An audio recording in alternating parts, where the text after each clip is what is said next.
this public board meeting, a special board meeting on Tuesday, November 28th. We will go for a roll call. Student Trustee Deodar. Here. Student Trustee Garcia Bustamante is is absent tonight. Trustee Rosenbaum. Thank you. Trustee Khan. Here. Trustee Hopwood. Here. Vice President Boyd. Here.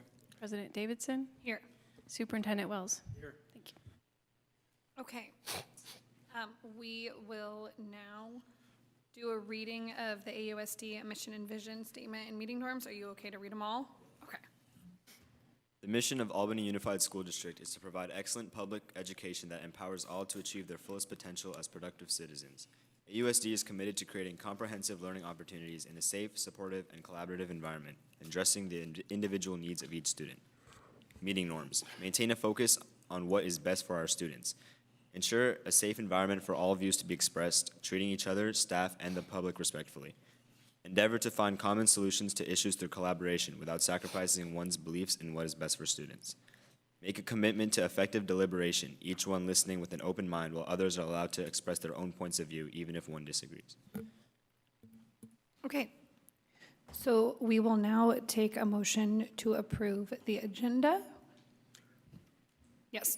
I have to make a note that I am objecting to this agenda and I'm objecting to this meeting on a number of grounds. I'm not opposed at all to parcel tax, but objecting and finding this meeting illegitimate. There are a number of legal grounds that I'd like to just mention before we start. And I also want to talk about our principles and my values and ethics around how we do these things. So very briefly, I don't know if one of you gentlemen is an attorney. Good. I'm going to read some legal stuff to you. I'm looking at Chapter 9, number 5, whoops, that was 64954.6, number A, before adopting any new or increased general tax or any new or increased assessment, the legislative body of a local agency shall conduct at least one public meeting at which local officials shall allow public testimony regarding the proposed new or increased general tax or new and increased assessment, in addition to the notice of public hearing at which the legislative body proposes to enact or increase the general tax or assessment. Section 2 of this is that the legislative body shall provide at least 45 days public notice of the public hearing at which the legislative body proposes to enact or increase the general tax or assessment. The legislative body shall provide notice for the public meeting at the same time and in the same document as the notice for the public hearing, but the meeting shall occur prior to the hearing.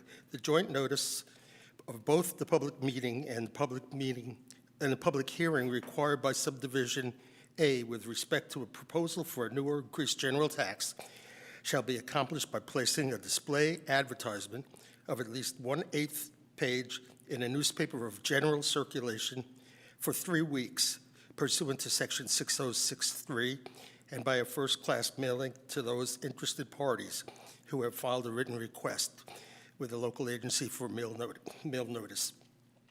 Skip to Section 2. The notice required by paragraph 1 of the subdivision shall include, but not be limited to, the following: the amount or rate of the tax, if the tax is proposed to be increased from any previous year. The joint notice shall separately state both the existing tax rate and the proposed tax rate increase, including the activity to be taxed, the estimated amount of revenue to be raised by the tax annually, the method and frequency of collecting the tax, the dates, times, and location of the public meeting and hearing described in subdivision A, and the telephone number and address of an individual, office, or organization that interested persons may contact to receive additional information about the tax. I also want to mention that I was communicating with the superintendent and with our board president, and she sent a memo back to me that was written by our attorney, Harold Freeman. And she says, it says, "The rule under the Brown Act is that the public gets what the board gets in relation to an agenda item at the same time that the board gets it. There is no requirement that the agenda include all attachments when the agenda is posted. They can be added later or even at the meeting.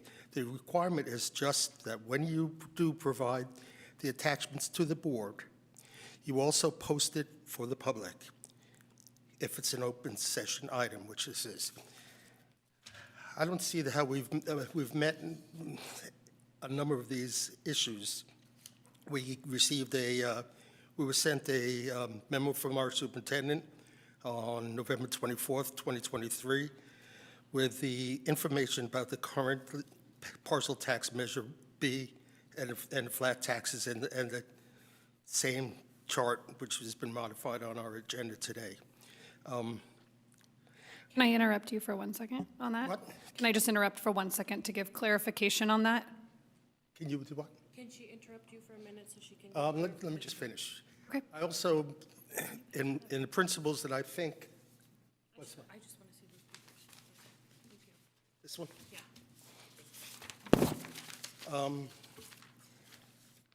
I think that we've done a disservice to ourselves, and we've done a disservice to the public, to our teachers, by not providing them timely information.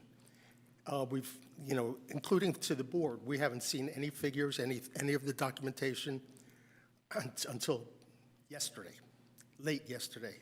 Some of the changes that were made were within 24 hours of this meeting. Then they were posted. So I think that, this is an illegitimate meeting. It's an illegitimate agenda. And I'll make a motion that we table this meeting. Okay, so since there's a motion on the table, we'll look for a second on that motion. She's reading it. Yeah, I mean, it's challenging because now we're presenting things in the meeting that no one else has seen, and that is challenging too. So if we're going to pass it around, I think we do need to add it Yeah. into the meeting notes. If we are going to share things like that, it'd be great if we Yeah. had it available to everybody. And you can make, So it looks, you don't see a second, yeah, it looks as though the motion is going to die because we don't have a second for that. And I'll just, my 2 cents, not being a professional, and hopefully we can call them up, but we'll look for that. Actually, you know what? I'm going to just look and see if there's a motion on the agenda before we go into anything else, because we can discuss it later. I'd like to make a motion to approve the agenda as is. Second. Okay, we'll take a roll call vote. Student trustee Deodar, Yes. trustee Rosenbaum, no. trustee Kahn, trustee Hopwood, Yes. vice president Boyd, Yes. president Davidson. Yes. Okay, so the agenda passes. We are now going to open our public hearing. The public hearing is just the topic of whether we're going to call an election on March 5th, 2024 to levy a qualified special tax, which is a parcel tax. So I'm going to open our public hearing. The public hearing is open. We will now take public comments. This is the board holding this public hearing pursuant to Government Code Section 50077 on the issue of calling an election on March 5th, 2024 to levy a qualified special tax, a parcel tax on parcels within the boundaries of Albany Unified School District.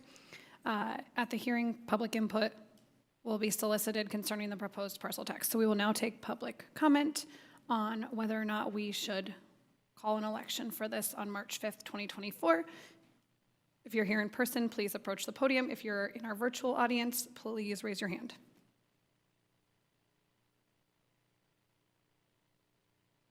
Okay, seeing no public comment, there is one now.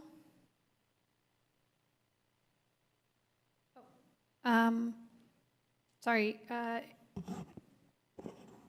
if you just raised your hand, then it went down. If you're hoping to speak, okay.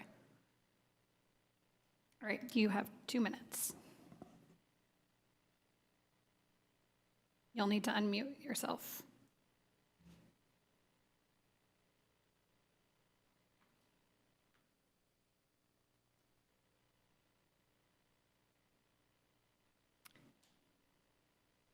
Okay. If for some reason that was a technical difficulty, please email us.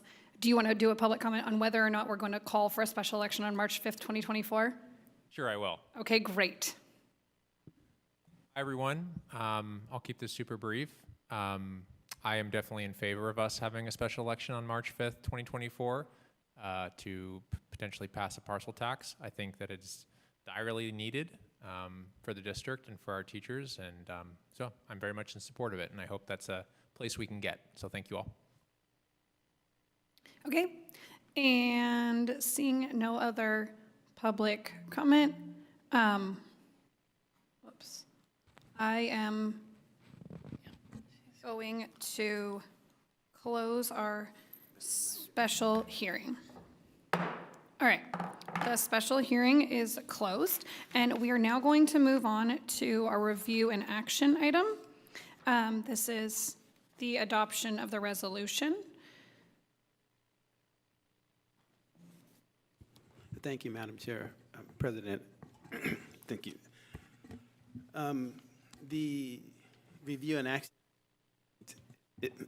action item is going to be turned over at this time to our CBO, Jackie Kim. Thank you, Dr. Wells. So this item is to discuss and adopt the resolution 2023-24-07 resolution for calling an election for approval of an election partial tax in Albany. And we have Jeremy from Team Civics here to present the draft also, as well as the attorney.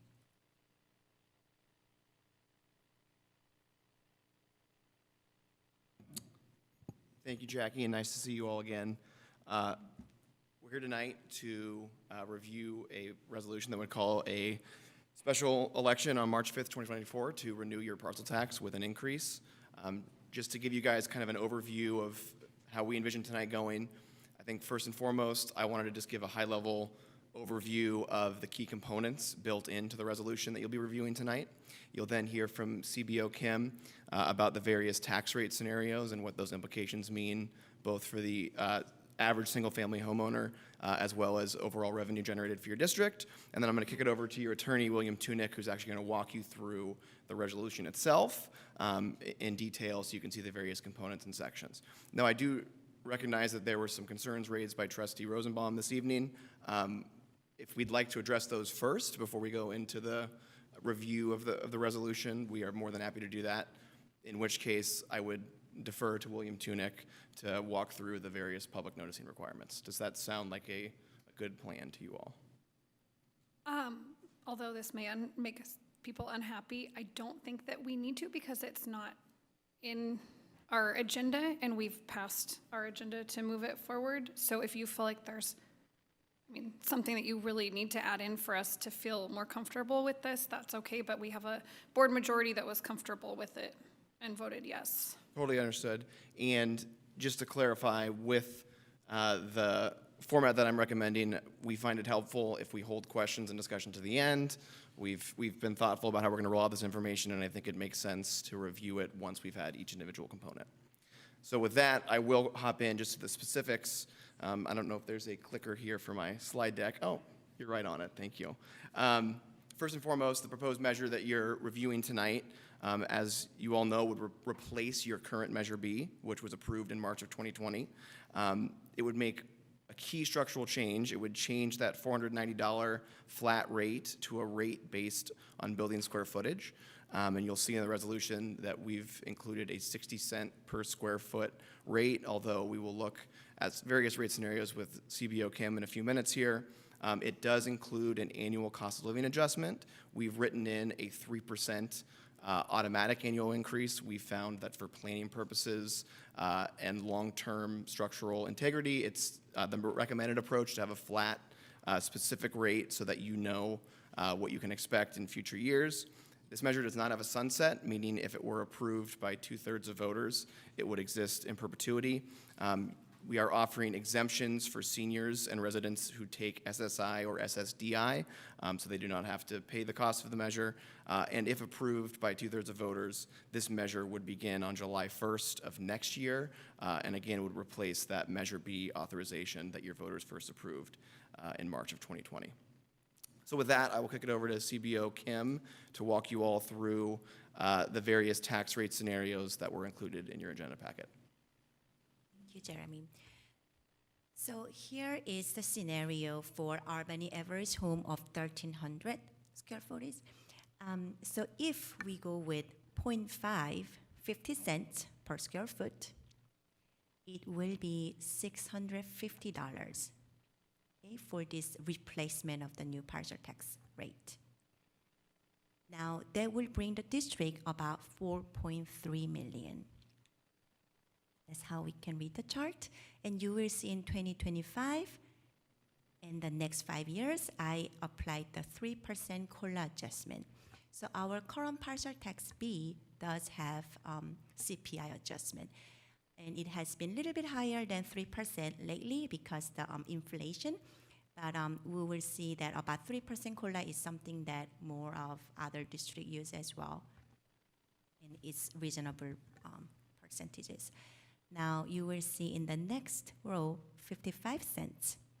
Again, it will be $715, and it will bring the district about $4.75 million. With 60 cents, it will be $780 annually. Will bring district little over $5 million, 5.18. Now, with the current partial tax Measure B, the current rate in 2023 is $490. So next year, it will be little over $500, 505. So these are the increased rate, and these are the increased additional revenues will bring it to the district.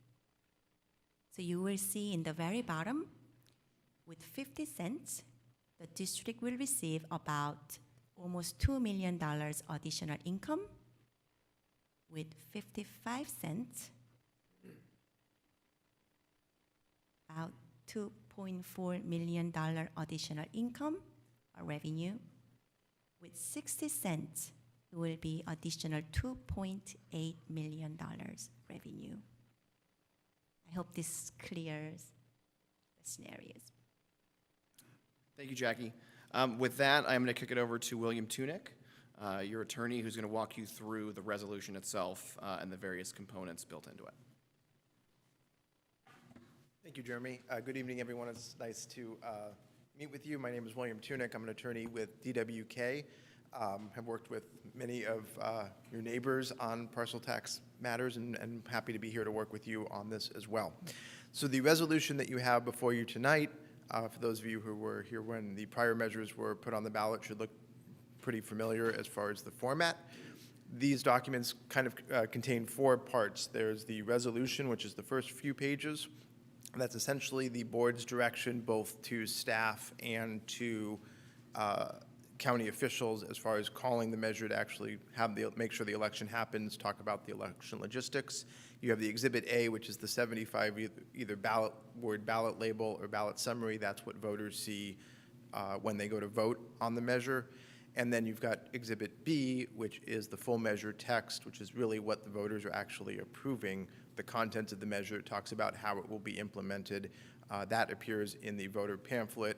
And then the last document that we also provide is Exhibit C, which is a form of notice that the county superintendent may use as they're the ones that are required to call the election. So we provide that to make it a little bit easier for them. What I would like to focus on for the most part is Exhibit A and B, because that's really the substance of the measure. What the resolution does for the most part, as I mentioned, that's not going to be seen by voters. That's really more direction to call the measure and get it on the ballot. So Exhibit A, as was mentioned, is the ballot label, the 75 words. This includes the required statutory provisions. The legislature over the years has added additional things, specifics that need to be included regarding, for example, the tax rate and the amount of the tax, so that's why you see those in there. This is based on the ballot label that was tested, and I think you were presented, and maybe at the last board meeting, that was polled with the community as far as the types of priorities for the funding and the information that they'd want to see on the ballot. So we'll talk about, you'll see many of the things referenced in here will show up in more detail in the full ballot text, where we have a lot more words to explain to voters what the tax is all about. So on the first page of Exhibit B, thank you, we start with our title and findings. This is the district explaining sort of the purposes and the reason that the measure's on the ballot. And then we go down to terms, which is an explanation of the purposes that the proceeds of this tax may be used for. You'll recognize many of those same purposes are what was presented to voters and approved by voters as part of Measure B. The one thing, in some cases, we've added a few more things. Part of that is to make sure the board has flexibility when you're talking about a tax that doesn't sunset, making sure that there's flexibility going into the future where you may not know exactly what uses for funding may be necessary. It's helpful to have that flexibility. One of the limitations that you do have in there is that no funds will be spent on administrator salaries or benefits. So that's a prohibition that would be approved by voters. That next section down is the amount and basis of the tax. So this is the real detail on what the tax actually is. As Jeremy mentioned, it would start in July 1 of 2024. The tax would be a rate of 60 cents per building square foot, and then a separate rate of $25 per unimproved parcel. And you may, well, I know you're familiar with the litigation that has occurred in this area over the last, well, it's actually been 10 years, starting with Alameda 10 years ago and ending with Alameda about a month and a half ago. And there had been some concern after the first Alameda case about square footage taxes and actually even about the unimproved rate. Since that time, the legislature has specifically allowed for the unimproved rate, so that's why you see that in there. The other thing that happened more recently was the Court of Appeal in San Francisco validated Alameda's most recent tax, which included square footage of building as a valid type of tax for school districts. So we now have much more clarity on that topic, which was a very helpful thing to get. And so we have, I think, 3 districts that I know of at least with similar tax structures that we'll be seeing in March. So in any event, 60 cents per square foot and then 25 unimproved parcel, or excuse me, per unimproved parcel.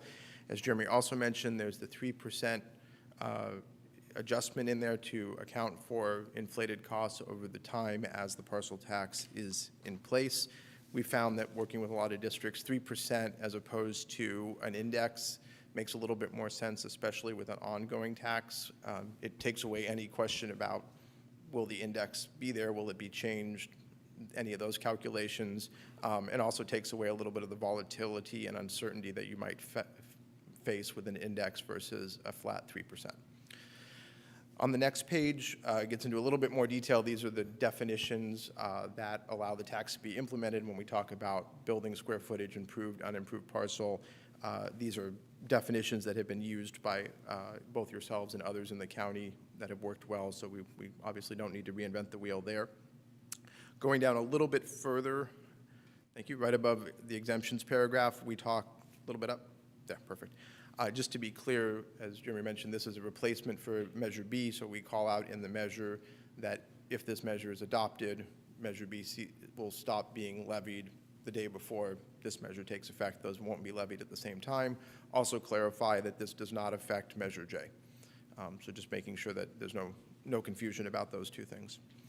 Then down in your exemptions, the law at this point only allows for 3 types of exemptions from school district parcel taxes.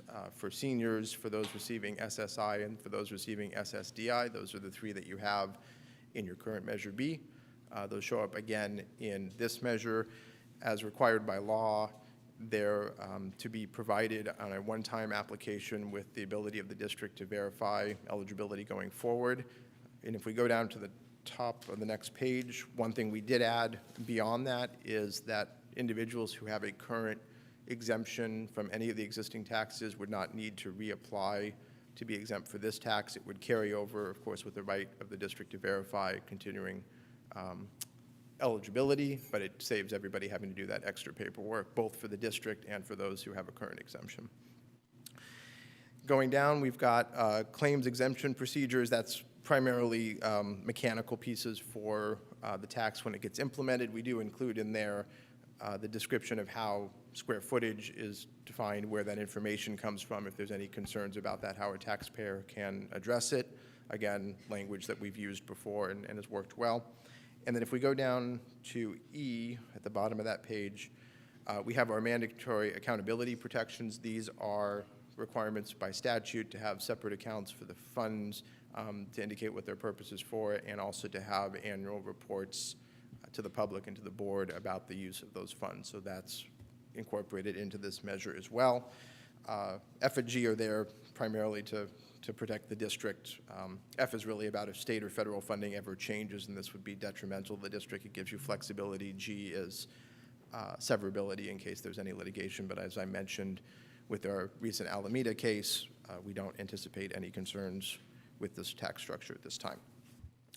So I think those were the high points of the measure, and I'll turn it back over to Jeremy, and then happy to answer any questions at the end. Thank you, William. Just one more slide from me, and it's just next steps and key dates. So if we go back to that presentation. Great. So to qualify for the March 5th ballot, just wanted to lay out the key dates over the coming weeks and months. First and foremost, the deadline for the county superintendent to post that notice, Exhibit C, that William just walked us through, is December 6th. The deadline to then get the resolution to the county registrar of voters to qualify for that March ballot is 5 p.m. on December 8th. On December 11th, assuming we do qualify for the ballot, we'll be assigned a measure letter, again by the county. And then on December 13th, an argument in favor of the measure will be due. It's essentially a 300-word document of the 300 strongest words in favor of why a measure should be supported. And then if an argument against the measure is submitted, also on December 13th, we would have until December 18th to submit a 250-word rebuttal to that argument. So deadlines that are coming up quickly around the holidays. I think it's always good to be transparent about what's on the horizon if we decide to move forward tonight with a March 5th, 2024 election.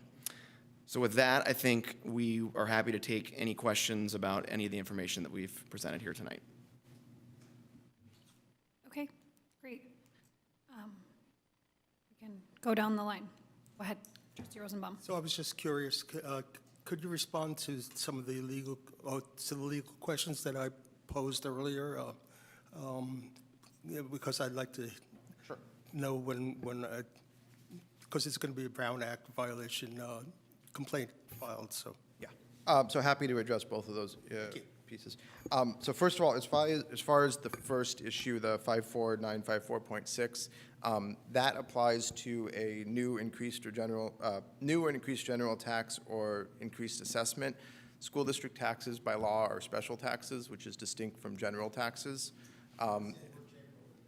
In A1, before adopting any new or increased general tax or any new or increased assessment. So, yeah, and actually, and then it goes on and says, as to general taxes, this section doesn't apply if they're subject to an election in any event. But, so that's, now, to be clear, under Government Code 50077, there is a requirement that the resolution be adopted after notice and hearing. That section doesn't provide any other specifics as far as what's required. What we generally recommend to districts is that that's why you held that separate hearing, so we could say we've had a public hearing, and also suggest that there's separate notice posted, even though it's not really required anywhere in the law. So there's a slightly different approach just because it's a special tax, and why make things simple when we can complicate it with a couple of different laws?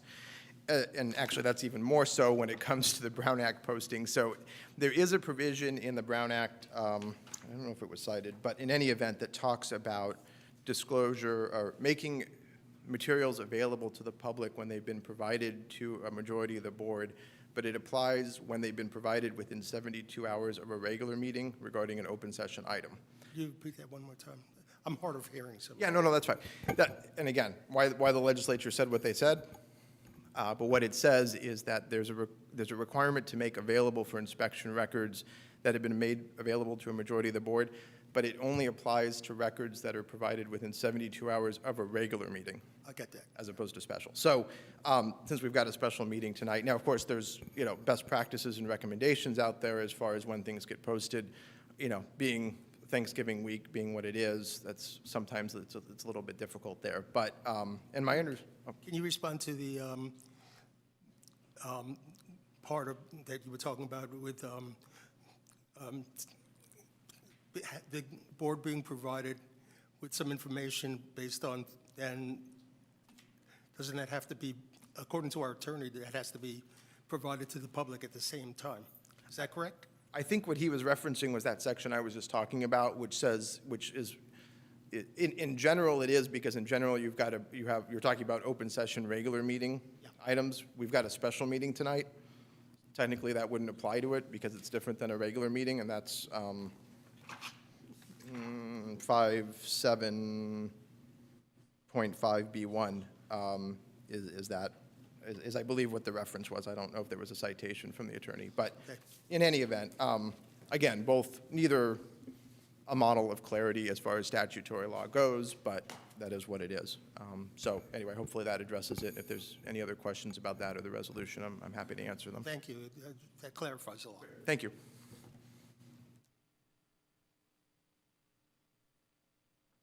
Okay. Vice President Boyd. Thank you for the presentations, all very clear. I just had one question. I'm assuming that you guys are all over this because this is what you do, but being a lawyer as well, I just can't help but ask the question. So in Exhibit A, I know that that's just kind of the short version of it, and then in the longer version, we say it's 5.2 million, but that's going to change every year and blah, blah, blah. I just wanted to make sure that that's kind of the right way to say that in the condensed language of the raising 5.2 million annually, so that if you raise 5.2 million and $1, it's not like, that's not in there. Yeah, and realistically, the problem we've got and why we explained it kind of in the full text is we don't know, I mean, even today, we don't know what the building square footage will be come July of next year, so it's in many ways an estimate. We also don't know what the exemptions will look like. So yeah, I think what we do, the projections that you've got to give the voters a rough guess as to where it is, and then we add that language in the full measure text to explain to voters sort of how, that this is an estimate and this is why it may change. But yeah, that's, and again, you've got 75 words, so. Good question, thank you. Trustee Hopwood. Thanks, both of you. I'm not sure when a good time is to actually broach the subject of the square foot amount. Obviously, that's something that we discussed at a meeting last week. I just wondered, so tell me if this is not the time to talk about that. Is this a good time to mention that? We talked about the 60. I think it's a great time. Great. So, yeah, this is the time. No pressure. Yeah, so I think we just need to have a discussion about the amount. And we did talk about, for the purpose of this meeting and going through line by line the resolution, that we should, it's kind of a placeholder, effectively, right? So we just need to talk about that, because I certainly have concerns about the 60 cents per square foot. I've had communication from members of the community about that, and I think that because the survey that went out specifically looked at a 50 cent per square foot and then also 45, just to kind of, compare, there is concern about a kind of bait and switch, for want of a better term, and also just the cost of living at the moment. PG&E going up significantly. The worry, I think, is that would just be more than people would get behind, and so I think that's something that we need to discuss. We want to get a parcel tax passed, and I'm keen to hear anybody else's opinion and that of our experts. Vice President Boyd.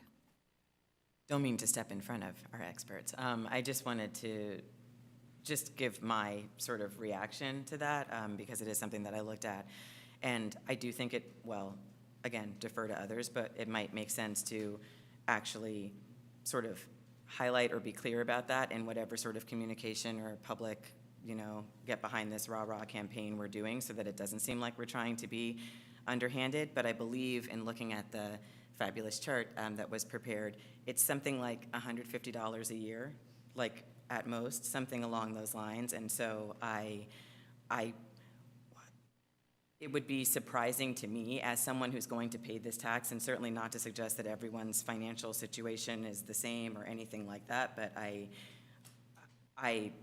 to me, it is more persuasive how much more funding we can get for the school district, and the variance of, you know, 130 a year to 150 a year did not seem to me to be something that would be,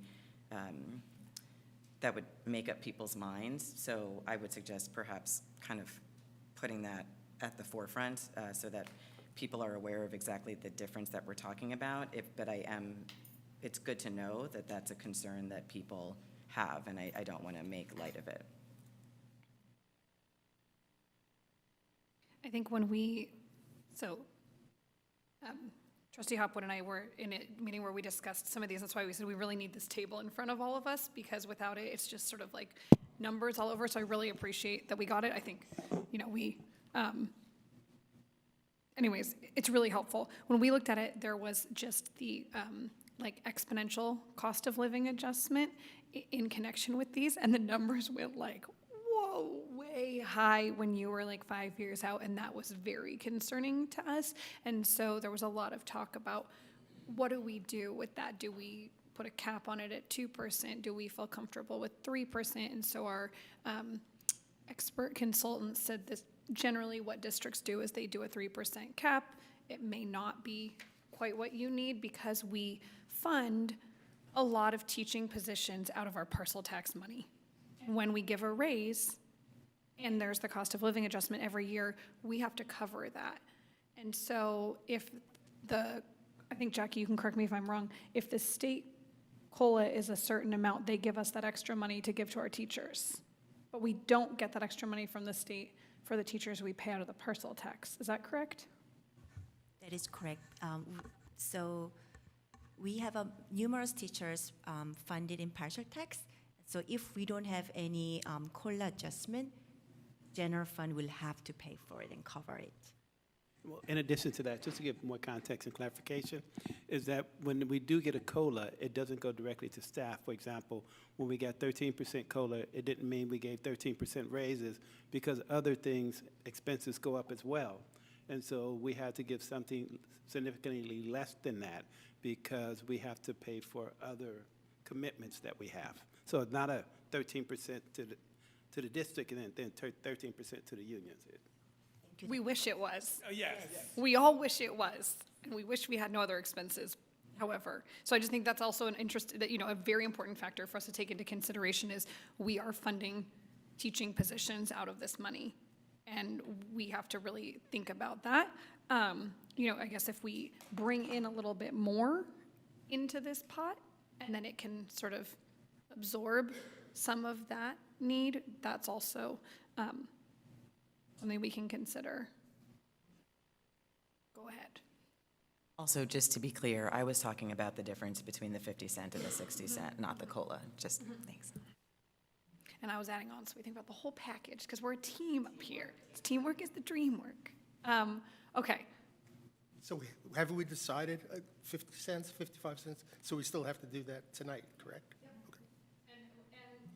And that we're comfortable or not comfortable with the 3% COLA cap. I think those are both our discussion items for tonight. So I guess maybe what we can do is just go down the line of board members and just sort of, yeah.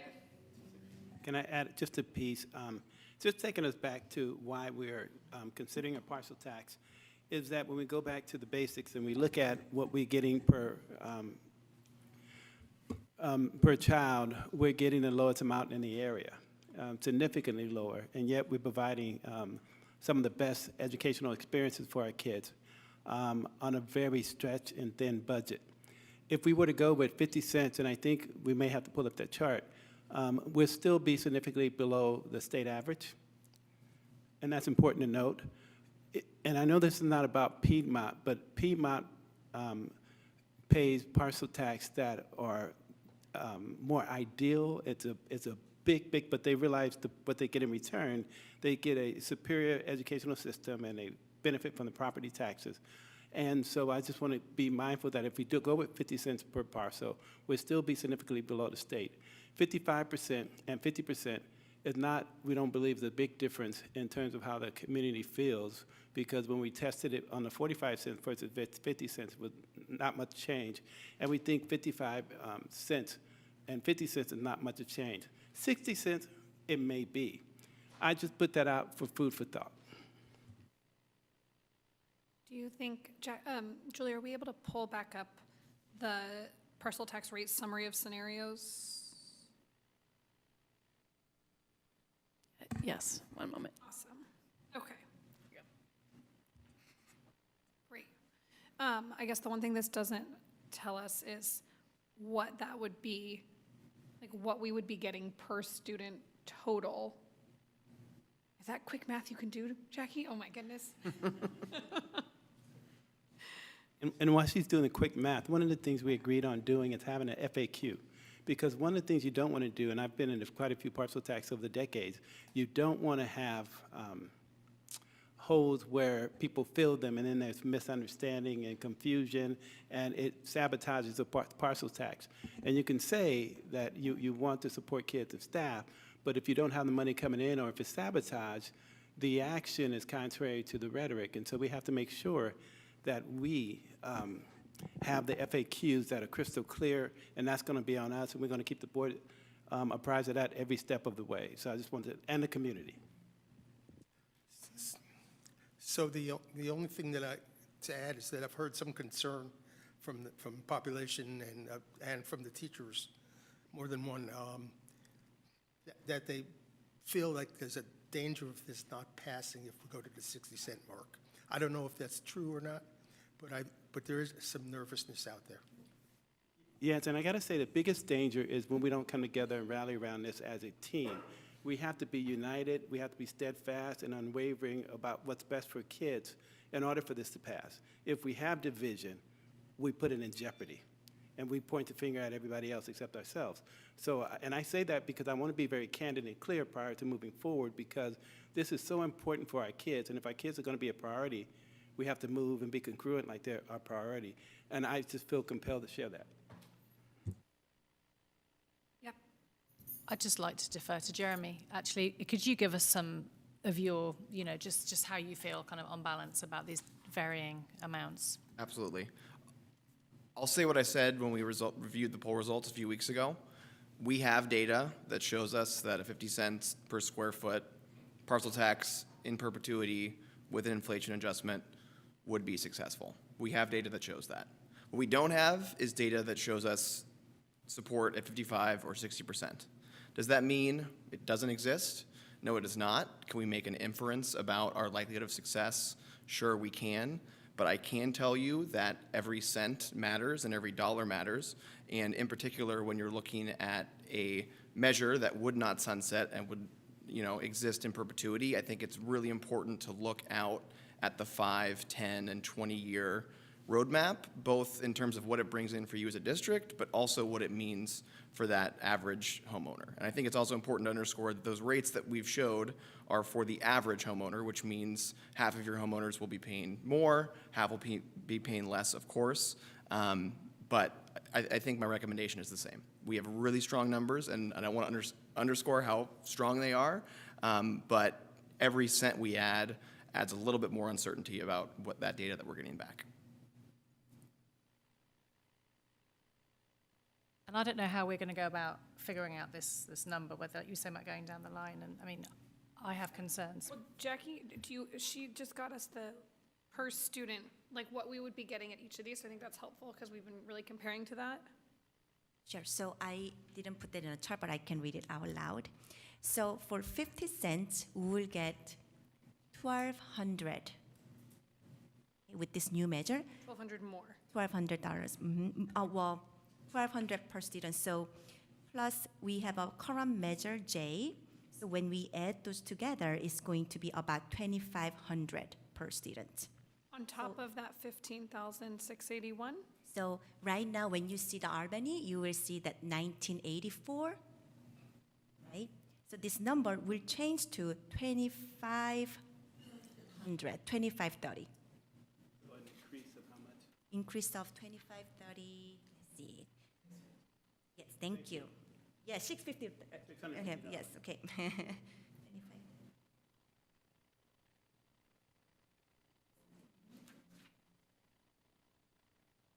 So it will go up to 25, 30. Total amount of Sorry. We would get, we would get 16,227 at 50 cents, okay. still remain the lowest. With now 55 cents, with this measure solely, we are getting 1320 plus current measure J, so we will be 1330 plus 2650 per student, okay, for Albany. So instead of the 1984, it will be 2650. So a total of $16,347. So that was 16,227 and then 16,347. Now with the 60 cents, the new measure will get 1440 plus current measure J, 2770.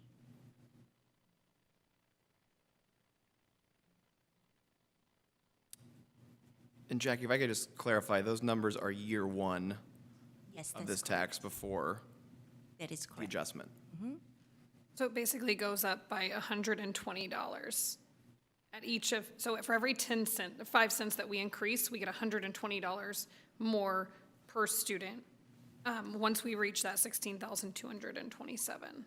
So right there, we're seeing an addition of, what is that,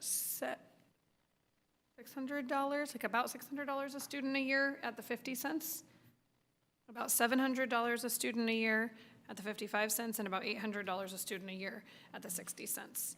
So if parents want to just give us a donation for $800 each year for their kids, you could just not have a parcel tax.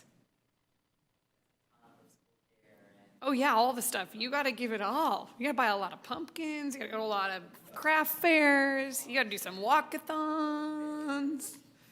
You know, just write the checks. So, I mean, that's the reality. And so did you have a way you wanted to? Well, if I were to weigh in and was to give a recommendation, and in between 50 cents per square foot up to 60 cents per square foot, I think we see the range. First and foremost, we want to pass a parcel tax, and we want to be considerate and demonstrate that we're considerate and that we're trying to not be greedy, but it's hard not to fight for your kids and get as much as you can for your kids. And I think something that might be a compromise would be in the middle, hence the 55 cents per square foot, opposed to the 60 cents. And I think that's reasonable considering that our senior citizens, folks who are on disability and so forth and so on will be excluded from this tax, and we still remain per dollars per kid the lowest in the area, and yet we will still continue to do miraculous things, but we do need the community support, and we do need to be together as a team moving forward, and that's most importantly. Any differences we have set aside, we can discuss them, I think, most appropriately after the parcel tax. When I went through my training back in, wow, I'm getting old, in 1999, one of the things that the attorney with the county was very clear about parcel tax, that community needs to have trust in you. They need to know you're working together as a team for the best benefit of their kids and their staff. If they don't have that trust, that's what derails a parcel tax. And so I thought I'd share that lesson I learned from a team of attorneys at CSBA with all of us, because there's a time where we put differences aside and come together and rally around our kids and our staff, and I think this is the time to do that.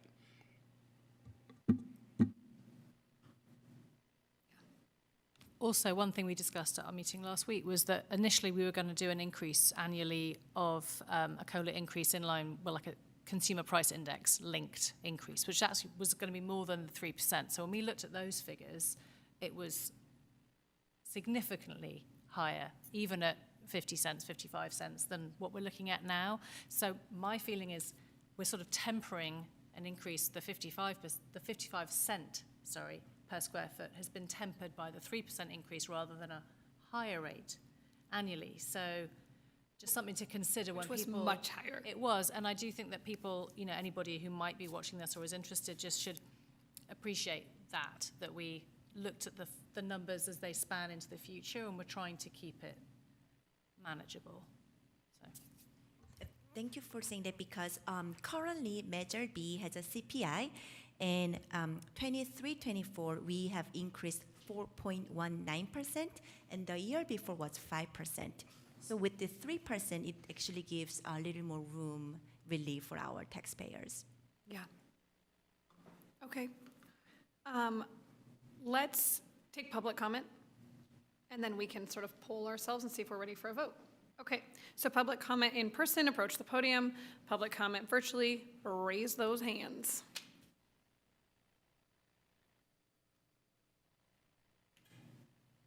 You guys are all good there in person? All right, I'm gonna go to the virtual. We have one comment virtually right now. Go ahead. You all have 2 minutes and just a second.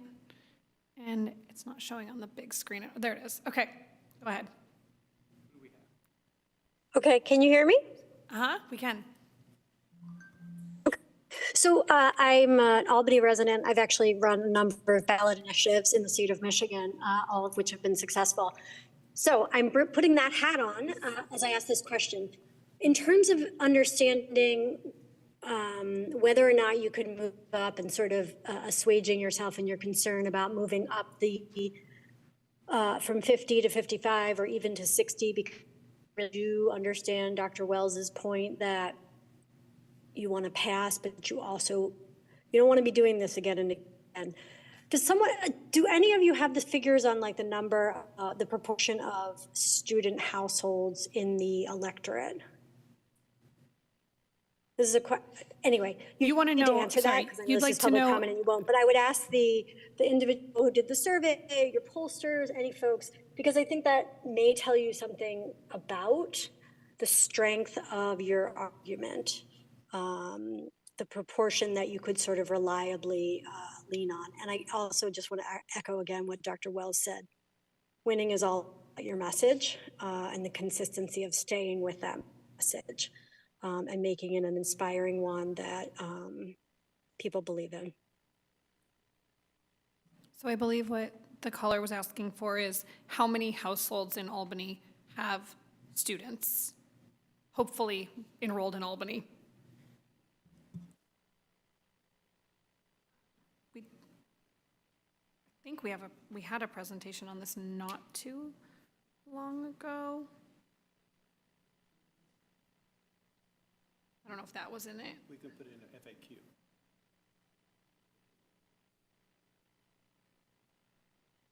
A lot. If you walk around Albany, a lot. I like that number. A lot. That's a good number. And also, the exemptions apply to if you are on state disability, state social security, or if you are at what age? 65. So 65 and over property owners do not pay this, If they choose to take an exemption. if they choose to take an exemption. Correct. Oh, okay. Well, I could also speak to the parent metric if now would be the time to do that. I don't have the exact numbers off the top of my head. I know out of all registered voter population, it's about 20%. When you look specifically at March 2024 likely voters, right, which is a smaller subset of that, it drops closer 10 to 15%. have children Correct. in Albany. Correct. In March, you're looking at your voter turnout. Likely voters, over half of them are likely to be over the age of 55. We need the ones out there who have kids in the district to go vote. So we're gonna really have to message that hard if we want it to pass. Okay, any other public comments? Okay, seeing none. If anyone wants to share their feelings or make a motion or whatever. Maybe we should go down the line and say which number we prefer. And I'll say 55 cents. Okay, trustee Khan? Yeah. Actually, I I don't know how to phrase this, but in the worst case scenario, like say we do push for a 60 cent tax and it fails, do you know how likely it would be to like run one for November ballot and the likelihood of that actually passing if we went for a lower amount? Like say we do 60 now, and then if, God forbid, it fails, and then if we try it again in November, like the likelihood of 55 or 50, like, I don't know, just, I'm wondering if there's data or anything you could share. There's not data. I will say recovering from a loss is tough, although I've also seen districts who have gone for larger amounts, failed, and come back at a lower amount and been successful. That would all depend on the polling at the time, and that there'd be a huge contextual piece that we don't have now, which is what happens in March, right? What happened if you put a measure on the ballot and it did not succeed? You would still have Measure B unaffected, so you would not lose that source of funding. And if you wanted to put something on the ballot in November of next year, your deadline to do that would be August of 2024. You also could look at a special election in March or May of 2025, although I think everyone here knows that these campaigns at the 2/3 level are a huge lift. And voter support is one thing, but I think another consideration is, parent and teacher fatigue with running a really hard-fought campaign in March and then having to turn around and do it again a few months later. And then not to mention that we wouldn't be able to collect that revenue for another year because if it was on the November ballot. Correct. All right, so trustee Rosenbaum has shared the position of 55 cents per square foot with a 3% COLA cap, or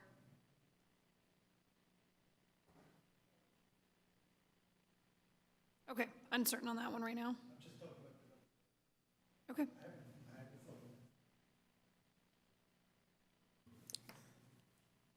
I would prefer the 60, but I'm happy with 55 if, like, just with all of the information that's been shared, I'm okay with either number.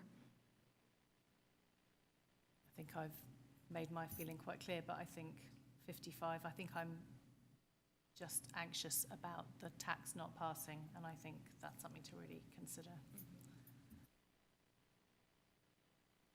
I also support 60, but I'm also comfortable with going with 55 if that's what makes folks feel more comfortable.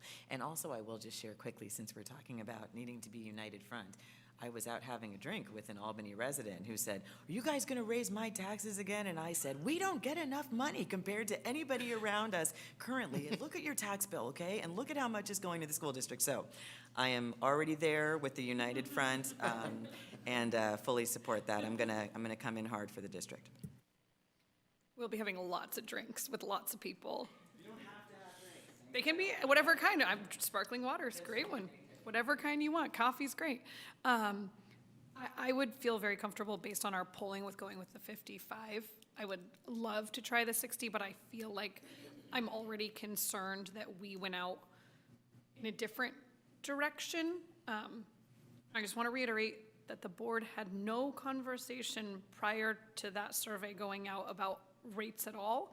So this is really our first conversation about them being informed. So if people feel like there was a bait and switch, that's not what's happening. This has just been the process of trying to gauge and feel it all out.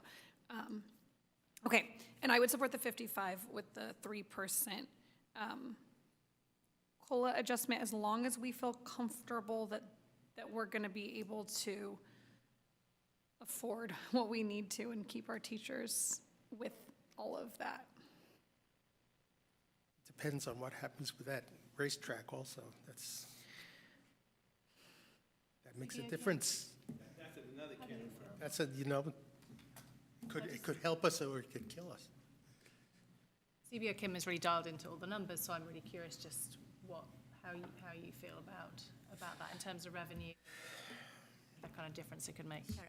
I feel comfortable, but 3% COLA, I think is, for me, I would say a minimum that we will have to keep 3% COLA, only because even as I presented before, even we get a higher COLA from the state, once we have an increase in health and welfare benefits, increase in STRS and PERS, increase in other statutory tax, payroll tax increase, we don't have a lot left usually for our amazing teachers' raises. So I think 3% COLA is a minimum AUSD that we will have to keep. So if I heard you correctly and Bonnie correctly, we're talking about 55 cents and 3%. I could live with that. Sorry, I just want to ask a question, please. Can somebody remind me, I know we had a cost of living increase as a part of what we surveyed. Did we say what that would be, or was it just the idea that it would, okay, thank you. Did not. Is it possible to share those numbers where we showed the 55 and the 60 with the CPI increase? I know it's like on the fly. Jackie says yes. Okay. It just follows the consumer price index, which maybe will go away, maybe will. Right. And, you know, if you look at recent years, it's been high, right? 4% and 5% in the last 2 years. Could be high in the coming years. Could also be lower than 3%, right? Which is another reason why we advocate for a fixed percentage. You can count on it and you can rely on it. And it's easier for the budget purpose. Yeah. I don't have to guess. Yeah. But do we have the numbers that we were running in that meeting the other day where we were doing this, like, I think when you showed us those numbers the other day without the 3%, you were using a different number. I was using 5%. 5%, okay. Correct. Which I don't think we have included in these. This is only 3%. Okay. Well, that would be if we went with the CPI. But I can just speak to them. Yeah.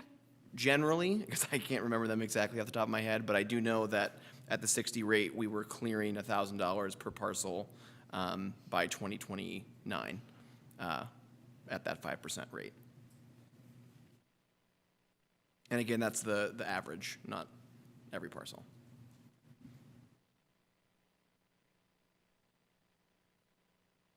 Okay.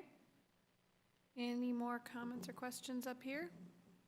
Anybody want to make a motion? That would be my only concern, I think, is just the increase rate. If, as CBO Kim has just said, I mean, it is the minimum and everything else is going up at quite a rate. If that's something that we need to 3.5? look at. Well, yeah, I don't know how much difference it would make. I don't want to be too, nitpicky, but I mean, this is our chance to get it right. Not sure that we can do the numbers on the fly.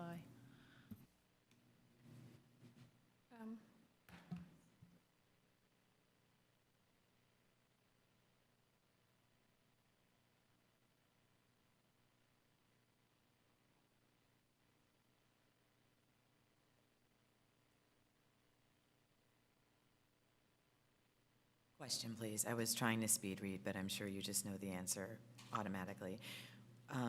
In the language, both Exhibit A and Exhibit B, or Schedule A and Schedule B, do we say there what the percent rate increase is yearly? We say it in Exhibit B. The long form, okay. Exactly. Thank you. The fixed 3%. In the 75-word statement, we say annual adjustments.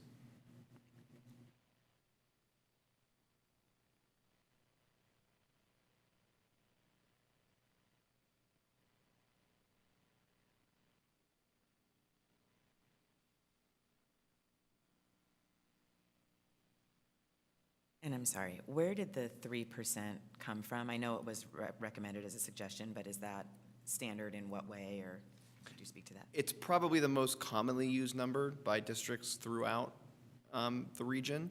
We've seen some do 2%, we've seen some do 4%, most do 3%, and that's really what it averages out to if you look holistically across the Bay Area.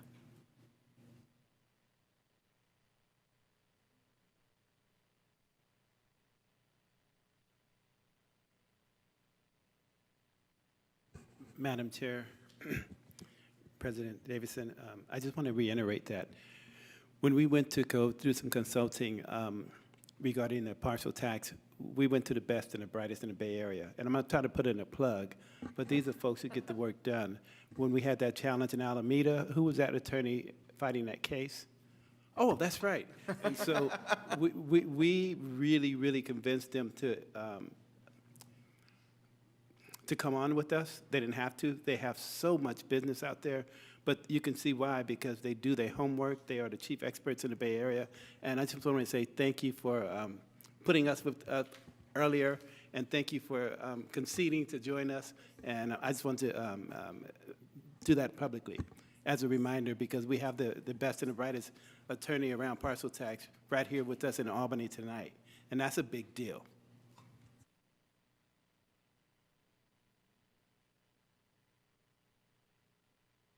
If we do, I mean, so if we go 4%, it puts it at the 55 cent to 2025 is 743 instead of 736. Then it goes 772, 803, 835, 873. But that's what Vice President Boyd just said was really smart, which was, I'm just wondering, you know, I don't know if people get together across nearby districts and talk about their parcel taxes, but is someone going to say 4%? That's not what they do in this area. Like, I just don't know what the knowledge or familiarity or comfort level is around 3% versus something else seeming outside the realm of what's reasonable. Yeah, you're definitely right that there's not a powwow of taxpayers comparing their tax bills. Yeah, if you find them, please introduce me. But, you know, numbers do matter, and I think it's more about whether there's an adjustment or not in the measure. Will 4% probably lose you a few votes compared to 3? Yes. Will it affect support overall? You know, hard to say. But I think what's most important is that the district has a good rationale for why they are choosing the number that they are choosing, right? What is not a winning argument is saying, well, we just picked a number out of a hat because we thought we needed the money, right? If you can tie it to something specific, I think you are in, you know, you have the strongest footing possible in the eyes of the electorate.